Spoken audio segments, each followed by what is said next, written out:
eu quero anunciar para vocês que amanhã, principalmente na parte da tarde, o tempo vai estar ótimo. Seja lá para onde você for. Uma coisa que é interessante é que com Deus o tempo sempre está bom.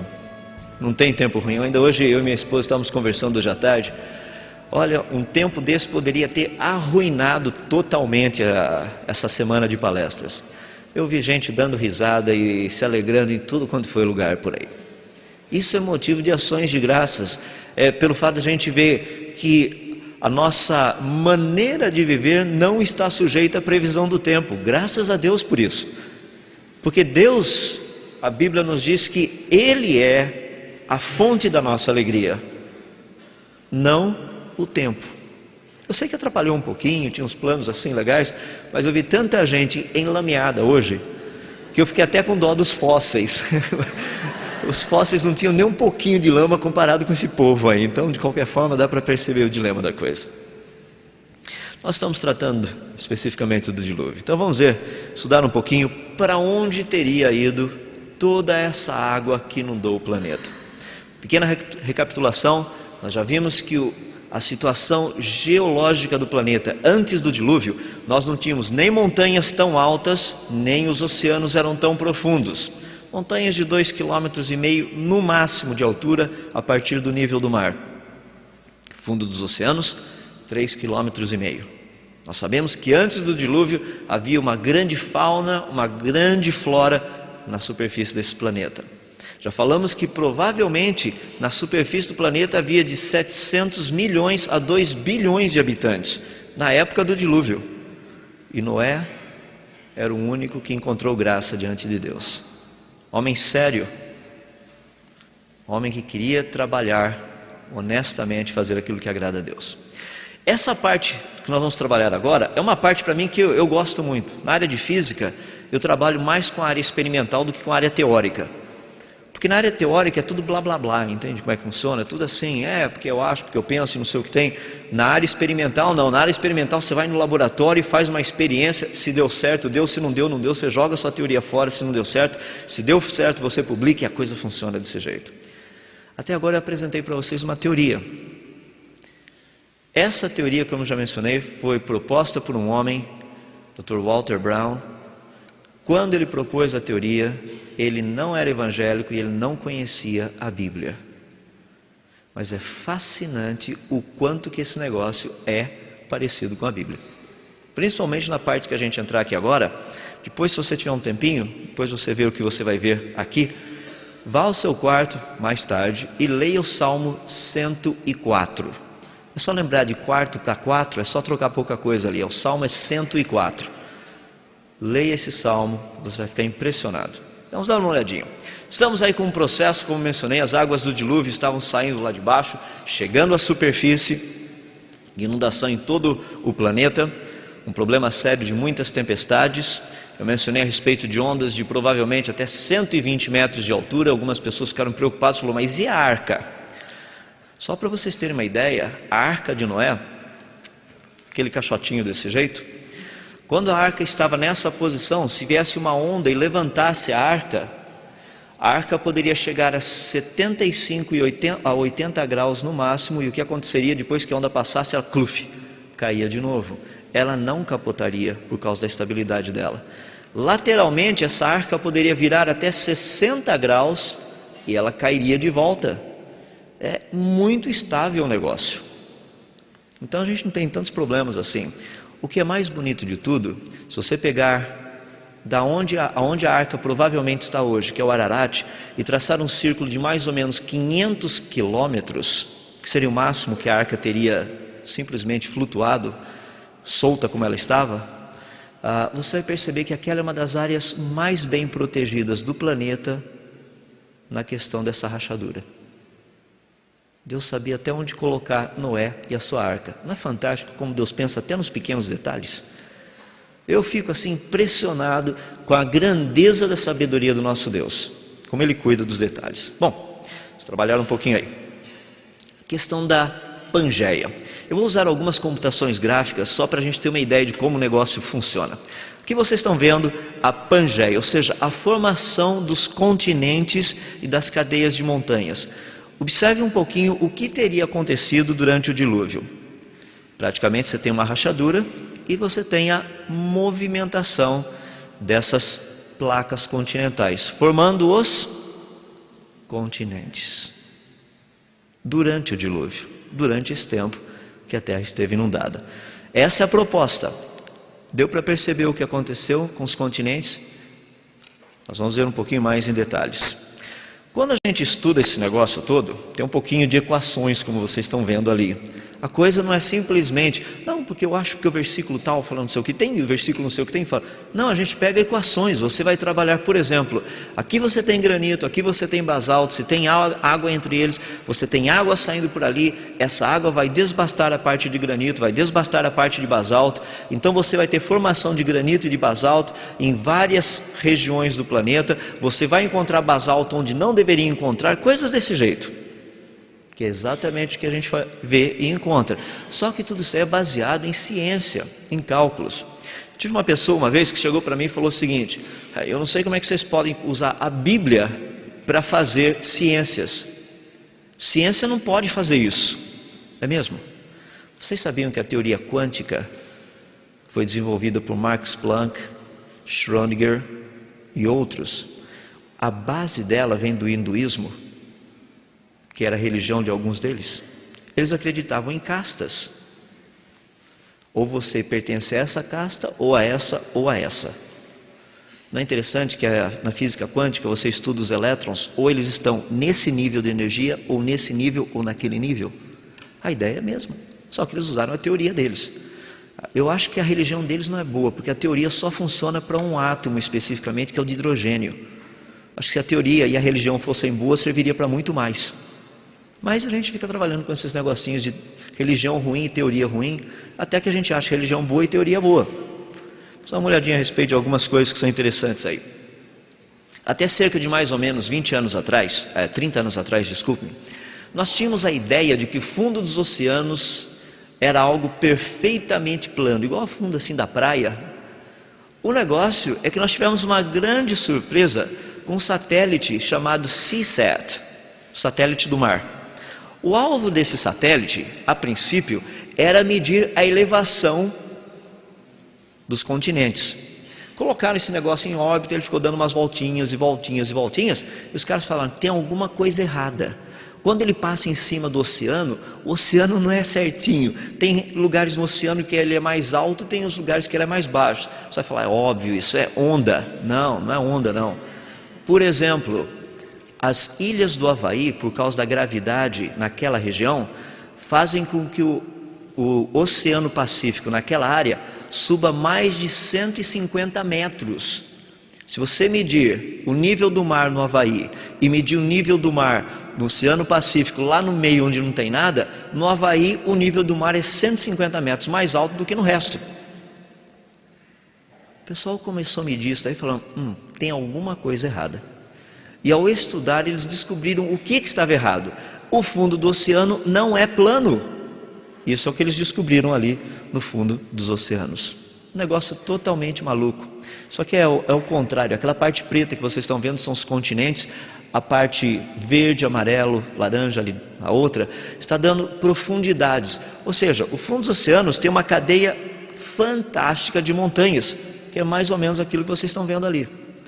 A maior cadeia de montanhas, 74 mil quilômetros ininterruptos de montanhas, se encontra no fundo dos oceanos. Pergunta, não tem placa tectônica se mexendo ali. Como é que se formaram essas cadeias de montanha? Isso foi um problema e ainda é um problema para todo mundo. Como é que surge montanha no fundo dos oceanos? Por falar nisso, pessoal que gosta de rapel, eu estou programando assim uma expedição. Sabe o que é rapel, né? Canyoning, esse tipo de coisa, lá no fundo dos oceanos, porque deve ser 10 fazer canyoning lá, imagina só, 74 mil quilômetros só para a gente andar, só fazendo canyoning. Deve ser um negócio muito 10, se estiverem interessados em canyoning no fundo do mar, é só me avisar depois, a gente passa um e-mail aí, vamos ver se a gente reúne assim para a terceira conferência da Fiel no fundo dos oceanos, uma coisa mais ou menos parecida. Já que de água vocês entendem, fazer no fundo do mar vai ser fichinha, né? Depois de toda a chuva que a gente teve aqui. Essa foi uma grande surpresa, a crista oceânica. pessoal começou a perguntar, como que esse negócio surgiu? Sabe que até o presente momento não tem nenhuma teoria sólida para explicar como ele surgiu, a não ser a teoria das hidroplacas? Todas as teorias nos dão ideias, mas a gente não sabe de onde teria vindo a força para fazer o negócio. A teoria das hidroplacas propõe algo mais ou menos assim. Imagina uma mola comprimida, apertada, com 2 pedacinhos de madeira em cima dela. A partir do momento que eu separar os pedaços de madeira, ou seja, agora a mola não tem mais pressão em cima dela ali no meio. O que aconteceria com essa mola? Ela faz aquela curvinha por causa da pressão dela. E se a gente fizesse isso no fundo dos oceanos? Em cima, agora embaixo d'água. Tudo embaixo d'água. Aqui vocês teriam do lado direito a África, do lado esquerdo a América. O que você tem é granito em cima, basalto embaixo. As placas de granito estão se separando. O basalto embaixo não tem mais pressão em cima dele. Aquela distância no meio é literalmente a rachadura, aonde a rachadura passou. Fez com que houvesse uma separação ali. Olha que coisa interessante que acontece com a rocha no fundo dos oceanos. Pelo fato da Terra ser redonda, ela apresentaria rachaduras latitudinais e longitudinais, ou seja, desse jeito e desse jeito, que é como vocês estão vendo ali. O que é fascinante nisso? Olha o fundo dos oceanos. É exatamente o que a gente vê no modelo computacional, é exatamente aquilo que a gente trabalha. Um dia, a África e a América já estiveram ligados, como a gente está vendo ali. Por onde passou a rachadura? Bem onde você está vendo a crista oceânica hoje. Ali foi o pontinho aonde essa rachadura toda passou. O pessoal fala, tá bom, mas uma rachadura? E esse negócio da água embaixo, água em cima, como é que teria ficado isso? A gente estuda isso também. Por exemplo, se a água estivesse lá embaixo, ela estivesse saindo, ela iria começar a remover um pedacinho da parte de cima, que é a parte do granito, e da parte de baixo, que é a parte do basalto. Olha que coisa interessante no gráfico que você tem ali à sua esquerda. A hora que essa água terminasse, o que aconteceria? Tchum! O negócio cai por causa da erosão, agora ele afunda. O que nós teríamos praticamente seria uma praia muito grande e de repente um barranco caindo de vez para o fundo dos oceanos, que é exatamente o que a gente encontra em todos os continentes.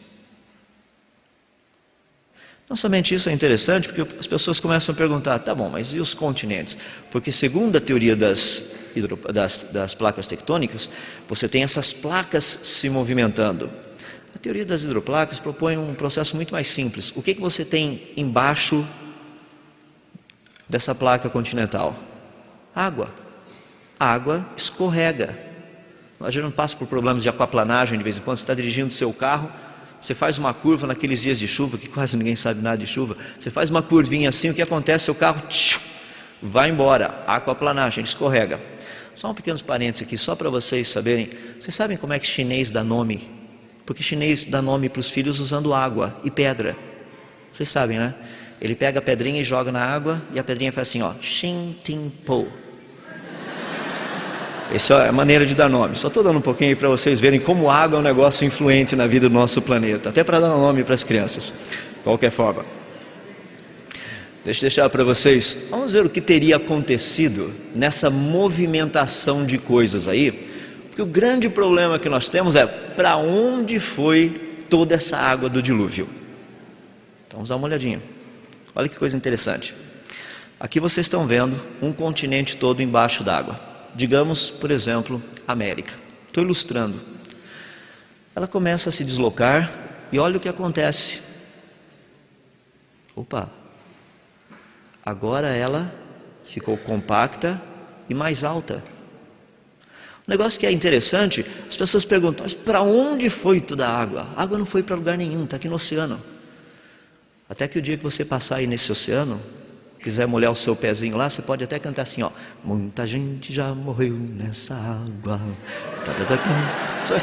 E é verdade, o povo antediluviano morreu aí. Vocês acham que eles morreram aonde? A água do dilúvio está toda aí. Eu sei que muita gente acha engraçado, mas é verdade isso. Já pensou, qualquer hora você acha um fóssil aí nadando no oceano? O contexto todo, que muitas pessoas têm dificuldade de entender, é que no fundo o que teria acontecido é algo bem simples. Seria algo assim: os continentes agora, ao se moverem, por causa do momento de inércia, eles foram compactados. Agora você tem oceanos mais profundos, porque agora a gente está em contato com o basalto direto lá embaixo, e ao mesmo tempo, por causa da compactação, você tem continentes mais altos. Ou seja, a quantidade de terra, de superfície de terra no planeta Terra hoje é diferente daquela pré-diluviana. Os continentes hoje são menorzinhos. Se você somar a área de todos os continentes de hoje, não daria a área da Pangeia inicial. Os continentes são mais altos, os mares mais profundos. A água não foi para lugar nenhum, continua toda aí. O que é fascinante nisso é que a movimentação de um continente iria produzir algumas coisas interessantes como essas. Primeiro, à medida que um continente se movimenta, por exemplo, a América está movimentando para cá. A hora que ela para, literalmente, ela vai encavalar. Por causa do momento de inércia, você teria uma cadeia de montanhas principais, uma região com planaltos e planícies, daí uma parte com cadeia de montanhas secundárias. Olha que interessante a América do Sul.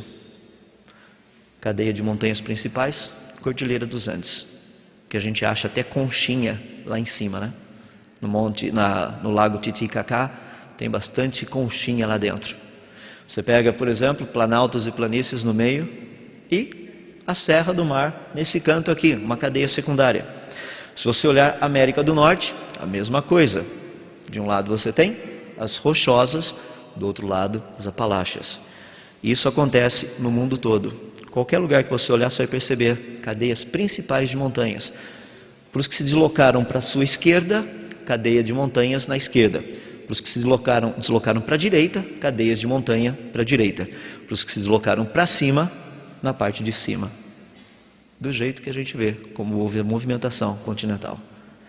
Portanto, os continentes se formaram durante esses dias de dilúvio.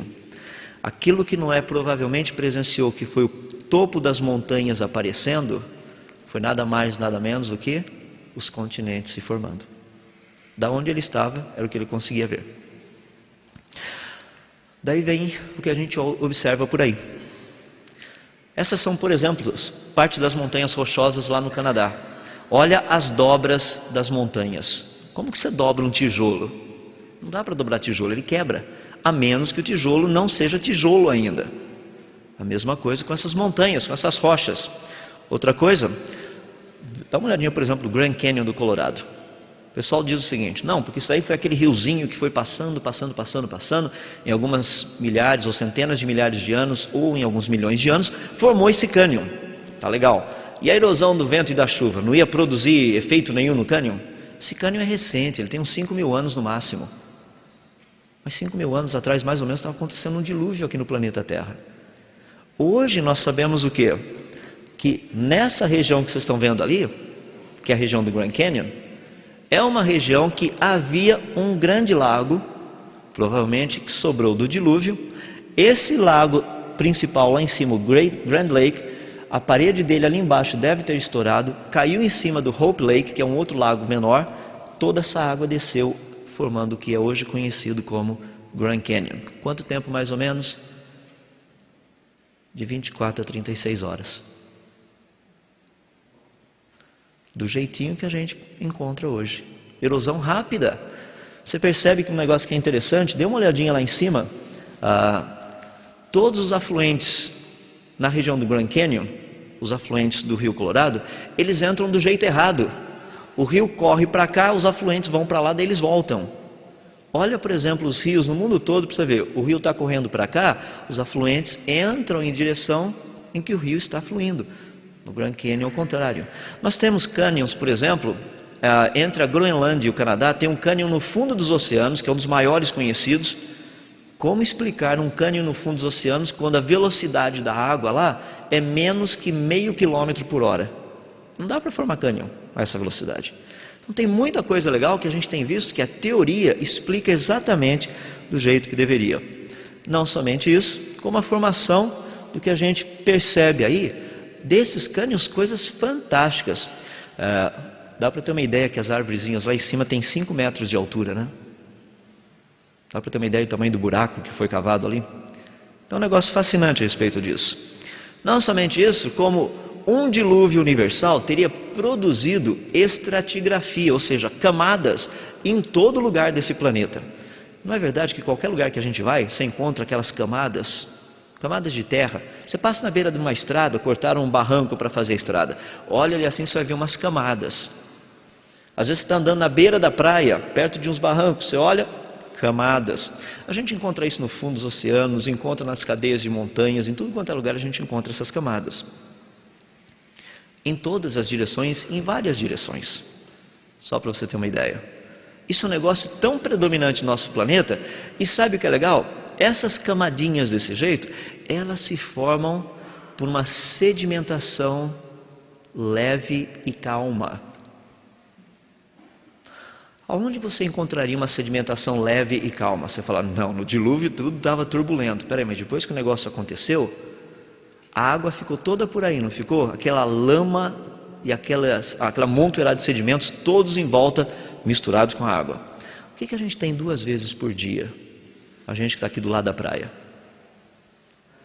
Maré alta, maré baixa. Maré alta, maré baixa. Isso é um negócio importante, a gente precisa estudar essas coisas aí para ver o que teria acontecido. Vamos ver esses resultados de uma forma mais específica. Agora, estamos e entramos na área da acomodação. Então, para onde foi toda a água do dilúvio? Está aí fora. Quem quiser tomar um banho na água do dilúvio, amanhã passe ali na praia, dê um mergulho, você fala para casa e fala, olha, a conferência foi 10, eu até tomei banho na água do dilúvio. Pode chegar lá e contar, pessoal, porque é verdade. É a aguinha do dilúvio que está aí fora, perto da gente. Vamos dar uma olhadinha hoje. Já mencionei aspectos geográficos, o quê? O Grand Canyon, um deles. Outro, as montanhas rochosas, tudo isso aí resultado. Estratigrafia, tudo isso o quê? Resultado. A crista oceânica, resultado. Todas essas coisas são resultados que nós vemos hoje do que aconteceu lá atrás. Mas tem alguns resultados que não são vistos assim facilmente. Por exemplo, as iedomas. As iedomas são umas coisas meio estranhas que você encontra muito na Sibéria. Você tem solo, você tem gelo, daí tem solo de novo em cima, daí tem gelo em cima disso. A hora que você vai perfurando. Já imaginou encontrar gelo embaixo da terra? É muito esquisito isso daí. Aqui tem alguns exemplos. Aquele cara que está mexendo ali, aquela iedoma que está ali embaixo, onde ele está perto, aquilo é um negocinho de gelo, e ela foi causada por vento e neve. Como explicar um negócio desse? A teoria do dilúvio nos explica isso daí. Uma outra coisa que é muito interessante é a formação das rochas calcárias. Sempre foi um problema sério para o pessoal. O pessoal da química, eu estou dando uma deixa para vocês, coloquei umas equaçõezinhas ali, porque tem muita gente triste, né? O pessoal da química vem para cá e fala, só ouvi de H2O, H2O. Então mudei um pouquinho, tem um pouquinho mais a olhar. CaCO3, tem o CaL2SO2O8. Então tem umas coisinhas mais interessantes aí para você poder trabalhar também. Da onde teria vindo essa formação desse tipo de rocha? Uma água lá de baixo teria trazido esse material até a superfície. Teria produzido tudo aquilo que a gente conhece hoje aqui. O que é fascinante. Deixa-me dar uma ideia, que muitas pessoas têm dificuldade de entender o processo de fossilização. Como é que funcionam os fósseis? Ali você tem um peixinho, você fala, peixe, estou vendo uma rocha, tá bom, deixa eu melhorar um pouquinho. Então agora você consegue ver o peixe. Como que funcionaria? Primeiro, para você soterrar um peixe, o soterramento tem que ser rápido. Obviamente, para soterrar um peixe, ele tem que ser soterrado. Desculpe-me pela cacofonia aí. O problema que nós temos é, para você fossilizar um peixe, você teria que soterrá-lo rapidamente. Ele tem que ficar preso. O que iria acontecer com ele? Ele iria morrer por asfixia, porque peixe não respira na lama. Morte por asfixia. Aí tem um outro processo, que é um processo de mineralização, produzido pelo cálcio, pela sílica. O que é interessante é que um peixe, quando morre, ele libera amônia. A amônia causa a precipitação do cálcio. O pessoal da química conhece bem esse negócio, o pessoal da geologia também trabalha com esse negócio. Sabe o que é fascinante? Quanto tempo demoraria para se formar um fóssil de um peixe? De 24 a 36 horas. Só. As pessoas acham que fósseis demoraram milhões de anos para ser formados. Se demorar muito tempo, o animal se decompõe, a planta se decompõe, não tem nada para virar um fóssil. Tem que ser rápido, para poder guardar a forma e a estrutura. Esse é o processo de fossilização. Daí você pergunta, mas como seria possível ter tantos fósseis no planeta como nós vemos hoje? A quantidade é muito grande. Eu concordo que a quantidade é muito grande. A única maneira de explicar isso é o que o pessoal geralmente trata e fala, só poderia ser um dilúvio. E muitos dos evolucionistas hoje acreditam em vários dilúvios locais. Não num só local. Tá? Em vários locais não ao mesmo tempo, em vários locais, não ao mesmo tempo. Só para você ter uma ideia, veja que coisa interessante, eu uso muito isso daí como ilustração, quando eu dou as palestras sobre fósseis. Aqui você tem o fóssil de algumas árvores. A primeira ali do lado, vocês estão percebendo, encontrado na Alemanha. Esse fóssil de árvore atravessa o equivalente a 7 milhões de anos geológicos. Já imaginou uma árvore ficando inteira ali 7 milhões de anos, sendo soterrada gradativamente e não ter morrido? Eu ia ficar sentado igual o Lhama ali fora hoje à tarde, olhando essa árvore ser soterrada. É impossível um negócio desse.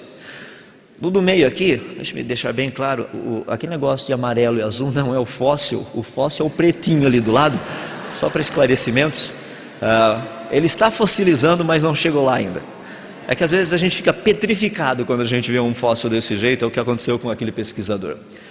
Essa árvore na Austrália, praticamente, ela tem mais de 5 milhões de anos geológicos. É o nível de camadas que ela atravessa. Essa outra aqui, que é da Alemanha, que é muito interessante, ela está fossilizada de ponta cabeça, as raízes para cima e as folhas para baixo. Nós podemos ver claramente uma prova da evolução, que as árvores no passado elas tinham as raízes para cima e as folhas para baixo. Com o passar do tempo elas foram mudando até chegar na posição certa. Todo esse processo de fossilização implica em algo que aconteceu muito rapidamente. Formação de camadas num período muito curto de tempo, nada de milhões de anos, como a gente vê nas muitas propostas por aí. O que nós encontraríamos, portanto, num mundo que tivesse sido totalmente submergido pela água? Toneladas de fósseis. Uma das maiores provas do dilúvio é o fóssil. A quantidade de fósseis são uma prova da dimensão desse negócio. Só por curiosidade, 75% de todos os fósseis encontrados são de animais e plantas conhecidos hoje. Só 25% é de coisas que a gente não conhece ainda. Aos poucos a gente está descobrindo que alguns existem e estão vivos por aí ainda. Tem alguns que a gente não sabe. Mas 75% praticamente é de coisa conhecida. Fóssil de camelo, fóssil de cavalo, fóssil de jacaré, fósseis de ser humano, toda essa turminha aí. Mas o problema que nós encontramos maior nisso é o problema da coluna geológica. Porque quando nós olhamos a coluna geológica, estudamos a coluna geológica, as pessoas falam, esse é um negócio de milhões de anos. Isso daí aconteceu em várias épocas geológicas. Essa é a proposta.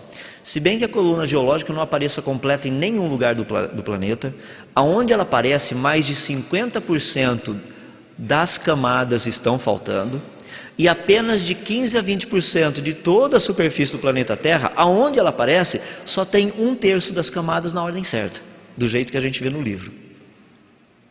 É um pequeno probleminha esse. Agora vê que coisa interessante. Tem uma equipe da Universidade de Cornell nos Estados Unidos, e alguns de vocês já me ouviram falando sobre isso. Eles desenvolveram um trabalho muito interessante, o trabalho do Dr. Leonard Brand. Ele pegou praticamente 2 galões de água, interligou esses galões com um cano. Num dos galões ele colocou água, no outro galão ele colocou apenas tipos diferentes de solo. areia, esse tipo de coisa. E o que ele fez foi produzir um tipo de movimento de uma balança.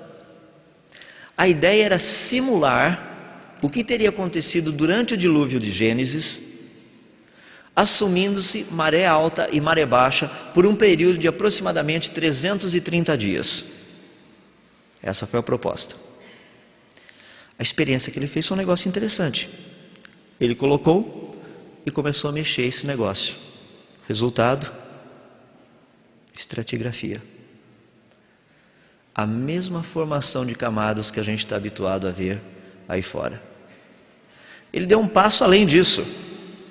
Ele pegou grupos diferentes de animais mortos, como vocês estão vendo, mamíferos, anfíbios, aves e répteis, todo esse negócio, animais de tamanhos diferentes, pesos diferentes, todo esse negócio misturado num tanque muito grande com água e lama, produziu um processo de compressão, descompressão, compressão, descompressão. Olha a ordem deles. No fundo do tanque ficaram os anfíbios, um pouquinho mais em cima os répteis, na parte superior mamíferos e aves. Ele descobriu que o posicionamento de animais dentro dessa montoeirada de lama e lodo era referente à densidade do animal e não ao peso do animal. Agora, o que é fascinante é que a gente já viu isso em alguns outros lugares por aí, né? Por exemplo, a coluna geológica. A mesma ordem, o mesmo jeitão. O que é fascinante, olha o que o dilúvio nos dá. Cientificamente falando.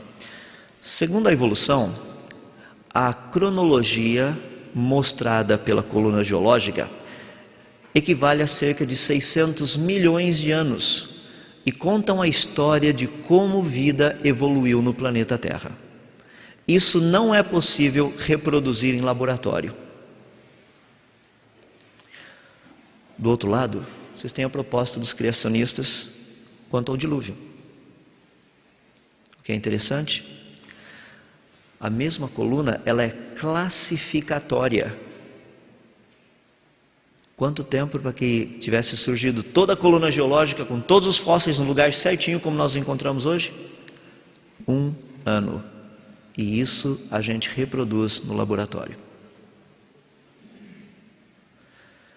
Boa ciência, boa religião. Você procura as coisas e você as encontra.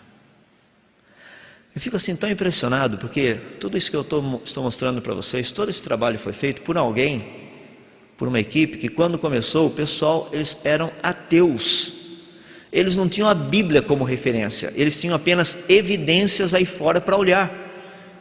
Eles olharam, viram e falaram, deve ter acontecido isso, por causa disso isso aconteceu, e por causa disso isso então aconteceu. Foram olhando essa sequência de evidências e de acontecimentos, formaram todo esse negócio até que de repente alguém falou, espera aí, isso daí está cheirando religião, isso daí parece até o dilúvio de Gênesis, do jeito que vocês estão colocando. Aí se deu a conversão do Dr. Walter Brown. Quando ele pegou para comparar, realmente aquele negócio que ele tinha estudado, desenvolvido e criado, falou, peraí, isso aí já tem? A ideia não era original, né? Estava na Bíblia. Ele apenas seguiu passos para ver o que tinha acontecido. Chegou a essa conclusão. Muito interessante quando a gente olha tudo isso. Gostaria de dar uma lição para vocês, deixar uma lição para vocês que está relacionado com os fósseis. Eu gosto muito de fósseis. Eu tenho vários fósseis de peixe lá em casa. Para ser bem sincero, o único jeito que eu gosto de peixe é fossilizado. Não gosto de peixe empanado, esse negócio de peixe frito. Eu gosto de peixe fossilizado, fica bem legal, não tem cheiro, não tem nada disso. Acho 10 a coisa.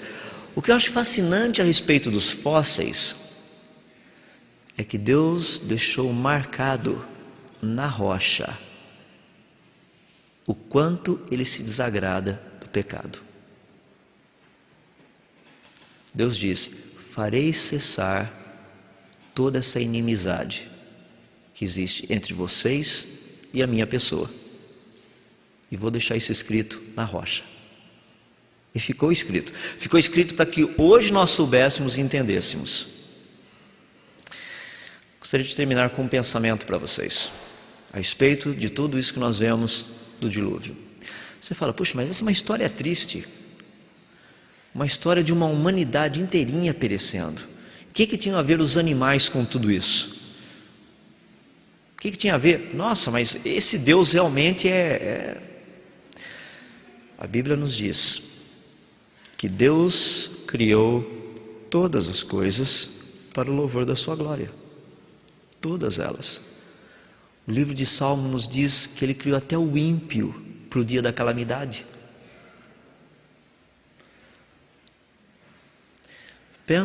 Pensem na proposta que Deus tem para conosco nessa questão do dilúvio. E o que eu gostaria de perguntar para você é o seguinte: já mencionei, Noé teve irmãos e irmãs. Noé teve tios e tias. Ele teve provavelmente primos e primas, sobrinhos e sobrinhas. Mas eles não entraram na arca. Apenas Noé e sua família.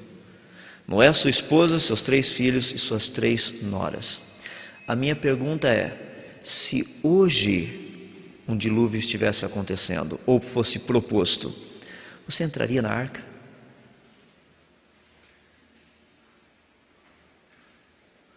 Pare e pensa o quanto você está preocupado com as coisas de Deus hoje. Se você não parece como uma daquelas pessoas pré-diluvianas andando para baixo e para cima, pensando, nossa, tem que entrar na faculdade, tem um monte de coisa, olha, esse negócio de Deus, esse negócio de santidade.